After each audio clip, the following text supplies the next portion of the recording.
For my modern Korean history term project, I decided to construct a historical synthesis of the Gwangju incident or massacre based on primary sources and accounts that I have found and researched.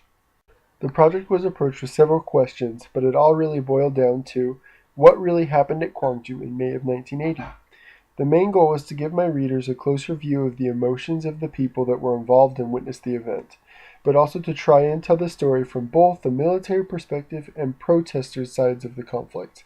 Using those primary witnesses, including an account of a coworker of mine, I wrote the story of the military suppression of the student protests in Gwangju under the rule of newly established dictator Chun Doo-hwan.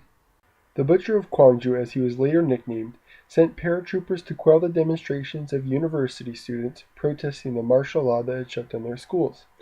The actions of the military were extremely violent, beating and even killing everyone that stood in the troops' way, not taking into account gender, age, or participation in the protests.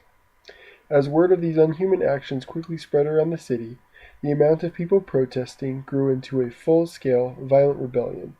The city came together, armed themselves, and pushed the army outside of Gwangju. But after reinforcements arrived, the city was quickly taken back over. Although the real numbers are still unknown, hundreds of people were killed and thousands were injured in the bloody 2 weeks of the event. There were a few struggles I encountered while writing, one of which being the lack of primary sources defending the military actions, because not many people want to admit being part of a mass killing like this one. While there are testimonies of soldiers and situation reports, none of the sources I could find were positive about the orders they received.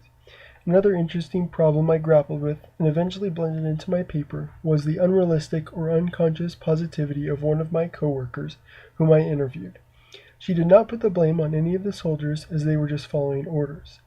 This positive thought process was interesting to me because my coworker who experienced death in her family because of the soldiers was not pointing fingers at the soldiers, but at the leaders who gave the orders. Her source stood out from all the other sources that were condemning the military for the actions. Overall, the project was a success, as I was able to present the story using a variety of slightly disagreeing sources.